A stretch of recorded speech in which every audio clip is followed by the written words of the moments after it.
Hi hello மக்களே, welcome to SS sports info Tamil. ரீசெண்டாக நம்ம போடுற வீடியோஸ்க்கு உங்கள்கிட்ட இருந்து நல்ல ரெஸ்பான்ஸ் வந்துட்டுருக்கு, வியூஸும் அதிகமாக போயிட்டுருக்கு. ஸோ இதுக்கு முழுக்க காரணம் நீங்கள் தான்.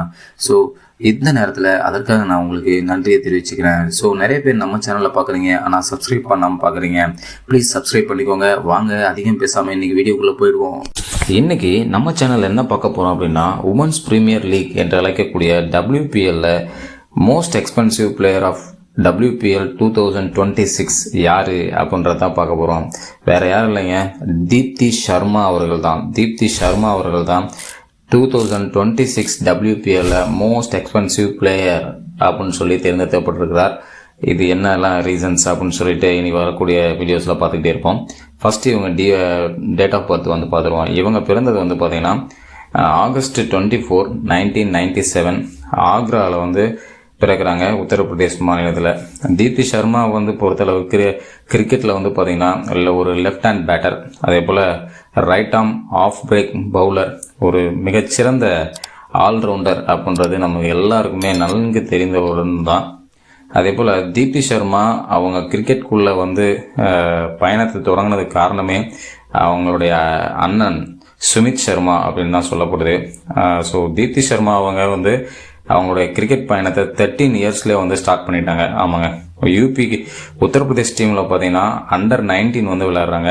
13 வயசில் வந்து அண்டர் 19 விளையாடுறாங்க.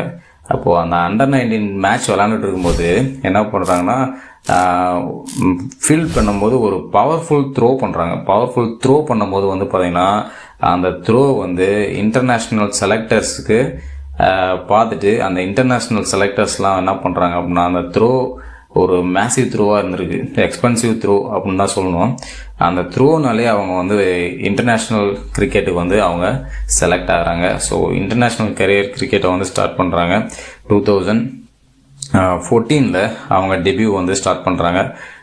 ஒன் டே ஓடிஐக்காக ஸ்டார்ட் பண்ணுறாங்க. 17 இயர்ஸ் அப்போது சவுத் ஆஃப்ரிக்காவுக்கு அகெயின்ஸ்டாக ஸ்டார்ட் பண்ணுறாங்க. ஸோ 2016 வந்து பார்த்திங்கன்னா T20 டெபியூ வந்து ஸ்டார்ட் பண்ணுறாங்க ஆஸ்திரேலியா கூட. 2017 வேர்ல்ட் கப் மேட்ச்சில், உமன்ஸ் வேர்ல்ட் கப் மேட்ச்சில் தான் அவங்க வந்து இந்தியன் டீமுக்கு ஒரு கீ பிளேயராகவே மாறுறாங்க.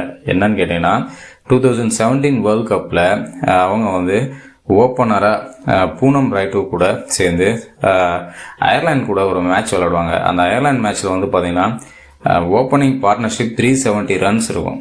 அதில் தீப்தி சர்மாவோட ரன்ஸ் மட்டுமே வந்து பார்த்திங்கன்னா 188 ரன்ஸு. ஸோ அந்த டைமில் இருந்து பார்த்திங்கன்னா இந்தியன் டீமுக்கு ஒரு மேசிவ் கீ பிளேயராக வந்து இவங்க வந்து தேர்ந்தெடுக்கப்படுகிறாங்க. ஸோ தீப்தி சர்மா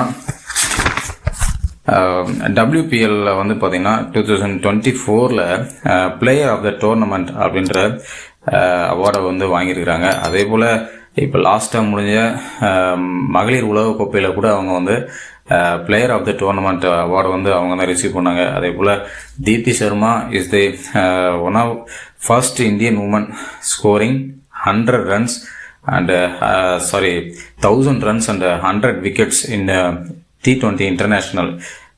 இது ரொம்ப அவங்களுடைய முக்கியமான ரெக்கார்டாக வந்து பார்க்கப்படுது. ஸோ தீப்தி சர்மா அவர்கள் வந்து பார்த்திங்கன்னா ஃப்ரான்ச்சைசி டீமில் யார் கூட விளையாடுறாங்க அப்படின்னு பார்த்தீங்கன்னா, WPL வந்து பார்த்திங்கன்னா UP வாரியர்ஸ்க்காக தான் அவங்க வந்து விளையாடுறாங்க. UP வாரியர்ஸில் வந்து அவங்க வந்து துணை கேப்டனாக இருக்காங்க. இந்த இயர் வந்து அவங்க கேப்டனாக கூட போகிறதுக்கு வாய்ப்புகள் நிறையா இருக்குது.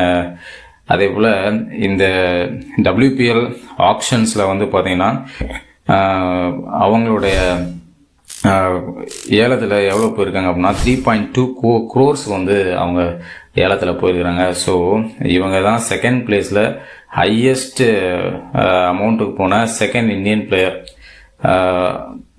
இதை வந்து பார்த்திங்கன்னா ஃபஸ்ட்டு சுற்றுலேயே, அதாவது மார்க்கி எனப்படக்கூடிய முதல் சுற்றிலேயே வந்து பார்த்திங்கன்னா இவங்க வந்து 3.2 crores UP வாரியர்ஸ் வந்து வாங்கிட்டாங்க. இவங்கள வந்து வாங்கிறதுக்காக போட்டி போட்ட டீம் யாருன்னா டெல்லி டீம் வந்து இவங்கள வந்து போட்டி போட்டுட்டு இருந்தாங்க வாங்கிறதுக்கு. அதாவது WPL வாரியம் வந்து பார்த்தீங்கன்னா ஆக்ஷனில் 50 lakhs இவங்களுக்கு வந்து கோட் பண்ணுறாங்க. இதை வந்து டெல்லி டீம் வந்து ஹைப் பண்ணிகிட்டே போயிட்டே இருந்தப்போ அதை வந்து விடாமல் துரத்தி பிடிச்சி யூபி வாரியர்ஸ் வந்து ரைட் டு மேட்ச் அப்படின்ற கார்டை பயன்படுத்தி 3.2 crores வந்து வாங்கிட்டாங்க. ஸோ இவங்க தான் செகண்ட் பிளேஸில் இருக்காங்க ஃபர்ஸ்ட் ஆக்ஷனில். ஸோ ஃபர்ஸ்ட்டில் யார் இருக்கா அப்படின்னா ஸ்மிருதி மந்தானா அவர்கள்.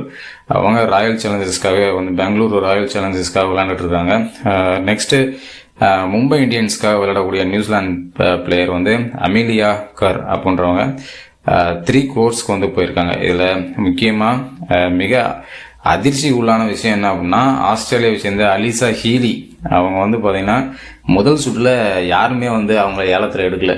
அவங்க ஒரு சிறந்த பேட்ஸ்மேன், விக்கெட் கீப்பர், அவங்கள யாருமே வந்து எடுக்கல அப்படின்றதான் ஒரு அதிர்ச்சிக்குரிய ஒரு சம்பவமாக வந்து இருக்குது. ஸோ 2025 மகளிர் உலகக்கோப்பையை இந்திய அணி வாங்கினதுக்கப்புறம் பார்த்தீங்கன்னா இந்திய அணியில் இருந்த எல்லாருக்குமே வந்து அந்தந்த ஸ்டேட் கவர்மெண்ட் ஒவ்வொரு போஸ்ட் வந்து வழங்கினாங்க பதவிகளை அந்தந்த ஸ்டேட் கவர்மெண்ட். அதில் வந்து பார்த்தீங்கன்னா தீப்தி சர்மா அவர்களுக்கு உத்தரப்பிரதேச கவர்மெண்ட் என்ன பண்ணியிருக்கு அப்படின்னா யோகி ஆதித்யநாத், சீஃப் மினிஸ்டர் யோகி ஆதித்யநாத் அவர்கள் தீப்தி சர்மாவுக்கு டிஎஸ்பி போஸ்ட் வழங்கி வந்து கௌரவிச்சிருக்காரு.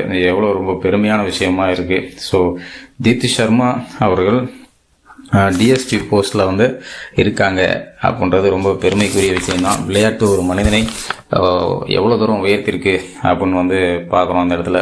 ஸோ தீப்தி சர்மா பொறுத்தளவுக்கு வந்து பார்த்திங்கன்னா ஒரு முக்கியமான ஆல்ரவுண்டராக தான் வந்து திகழ்கிறாங்க. ஸோ தீப்தி சர்மா இந்த WPLல எப்படி விளையாட போகிறாங்க அப்படின்றத நம்ம பொறுத்திருந்து தான் பார்க்கணும். ஸோ தீப்தி சர்மா பொறுத்தளவுக்கு பார்த்திங்கன்னா நம்ம உமன்ஸ் வேர்ல்ட் கப் பார்த்த எல்லாத்துக்குமே தெரியும் அவங்க எப்படி கடைசியாக ஜெனிமா ரோட்ரிகஸ் கூட அந்த டீமை வந்து கொண்டுட்டு போயிட்டு இருந்தாங்க பொறுமையாக அப்படின்னு சொல்லி எல்லாருமே வந்து வியந்து பார்த்தோம். உமன்ஸ் வேர்ல்ட் கப் பார்க்கும்பொழுது வந்து பார்த்திங்கன்னா அது மென்ஸ் வேர்ல்ட் கப் மாதிரியே இருந்துச்சு. அவ்வளோ ஆக்ரோஷமாக அந்த இறுதி போட்டி இருந்துச்சு. ஸோ நெக்ஸ்ட் நம்ம வந்து தீப்தி சர்மாவோட ஆட்டத்தை வந்து WPLல வந்து நம்ம வந்து பார்க்க போகிறோம். யூபி வாரியர்ஸில் வந்து அவங்க விளையாட போகிறாங்க. ஸோ நீங்கள் தீப்தி சர்மாவோட ஃபேனாக இருந்தீங்கன்னா ப்ளீஸ் என்னோட கமெண்ட் செக்ஷனில் கமெண்ட் பண்ணுங்கள். நம்ம நெக்ஸ்ட் வீடியோவில் சந்திப்போம். தேங்க்யூ. தேங்க்ஸ் ஃபார் வாட்சிங். பாய்.